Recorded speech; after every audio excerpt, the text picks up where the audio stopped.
The time draws near the birth of Christ. The moon is hid, the night is still. The Christmas bells from hill to hill answer each other in the mist. 4 voices of 4 hamlets round, from far and near on mead and moor, swell out and fail, as if a door were shut between me and the sound. Each voice 4 changes on the wind that now dilate and now decrease. Peace and goodwill, goodwill and peace, peace and goodwill to all mankind. This year I slept and woke with pain. I almost wished no more to wake, and that my hold on life would break before I heard those bells again. But then my troubled spirit rule, for they controlled me when a boy. They bring me sorrow touched with joy, the merry, merry bells of Yule. This is from In Memoriam, A.H.H. by Alfred Lord Tennyson. Now, Tennyson wrote this in the 1850s, and A.H.H. are the initials of his boyhood best friend, Arthur. Arthur passed away in the prime of his life. I believe he was set to marry Tennyson's sister, and Tennyson lost a best friend and a future brother-in-law and turned to writing.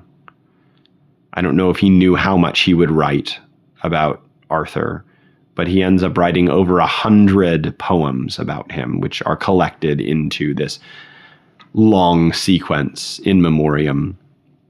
The poems are all in quatrains of tetrameter, mostly a da-da-da-da-da-da-da-da.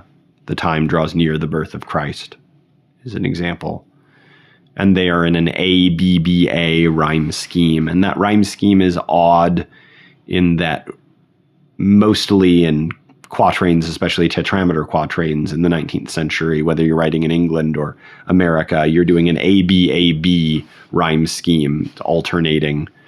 With the ABBA, it creates some strange stretching out of the middle sounds and thoughts.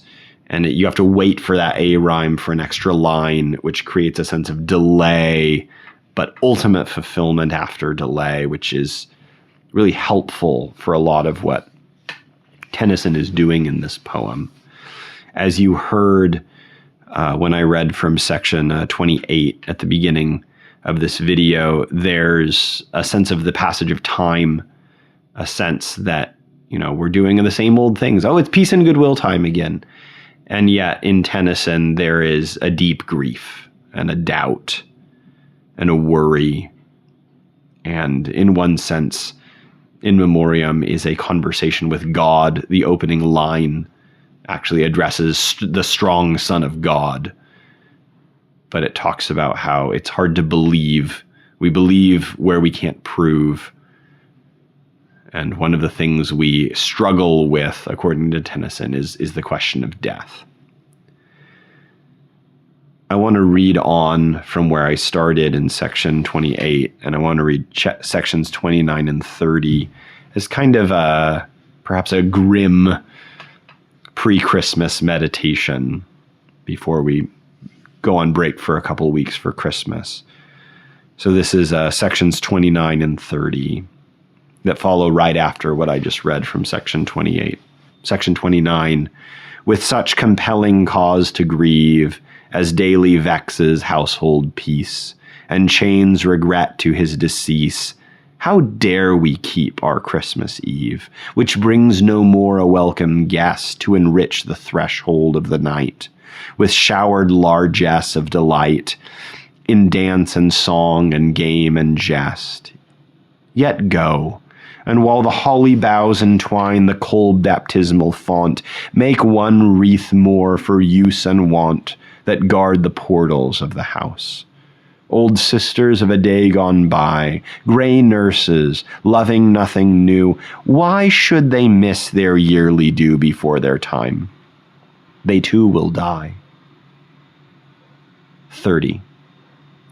With trembling fingers did we weave the holly round the Christmas hearth. A rainy cloud possessed the earth, and sadly fell our Christmas Eve. At our old pastimes in the hall we gambled, making vain pretense of gladness, with an awful sense of one mute shadow watching all. We paused. The winds were in the beach. We heard them sweep the winter land, and in a circle, hand in hand, sat silent, looking each at each.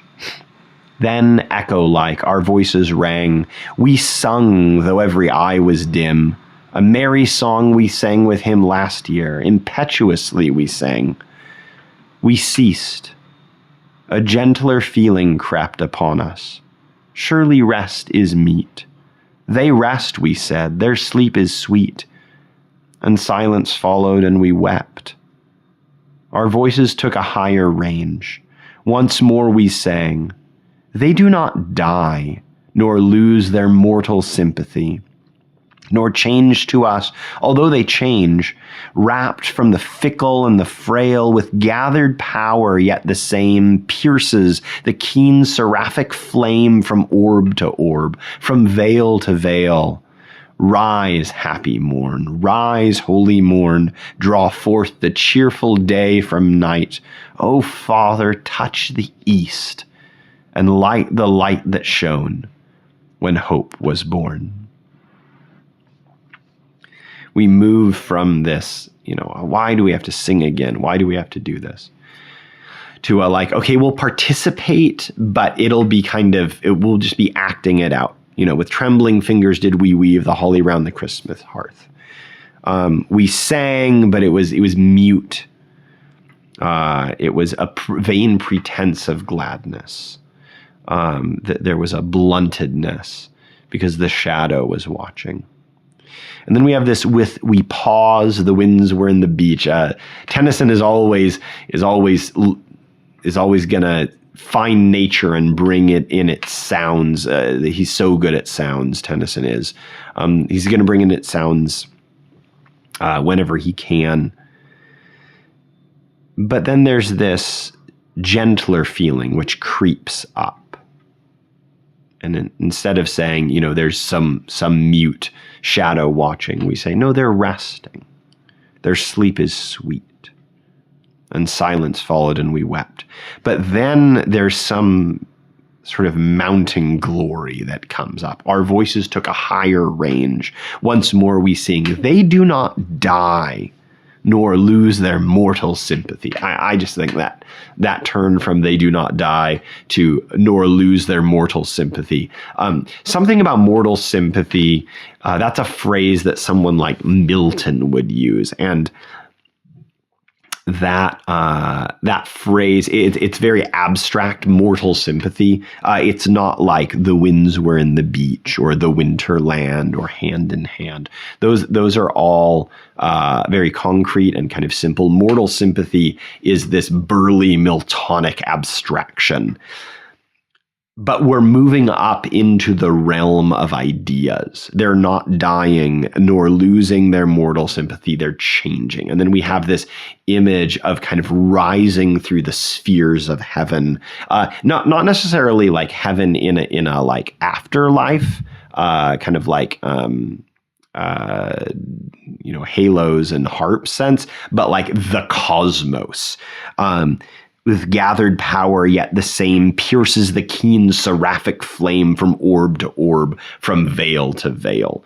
It's moving up the heavenly spheres, which also are angelic spheres. This goes back not only to Milton, but to Pseudo-Dionysius, who talks about, the levels of being are all correspond to the levels of angels. And Arthur's soul is ascending through these levels. This then brings Tennyson back to a confidence in saying, no, I'm ready to greet Christmas. So rise, happy morn, rise, holy morn. The soul of Arthur is rising through the seraphic flames, and so it gives us confidence to greet the morning. Draw forth from from the cheerful day, draw forth the cheerful day from night. And then there's this prayer to God, the Father, at the end here. O Father, touch the east and light the light that shone when hope was born. And that hope is capital H. So there's this ability or sort of this movement into the acceptance of Christmas, and even some of like the positive joy and hope of Christmas through this meditation on death that starts pretty grim. That may not have been the Christmas poem that you were hoping to hear. It's pretty dark. And Tennyson, this isn't the end of In Memoriam. Tennyson moves through several more years and seasons of grief, keeps coming back to Christmas and having trouble with it again. This isn't I felt encouraged when I thought through some of this, and then I was good to go. He's very honest about the cycles of grief and the recurrence of grief and the recurrence of hope that take place in the grieving of the one who has died. So that's our Christmas poem meditation for this December. I hope you guys have a good Christmas, whether you're listening to this when it comes out a week or two before Christmas, or whether you're listening to it any later time.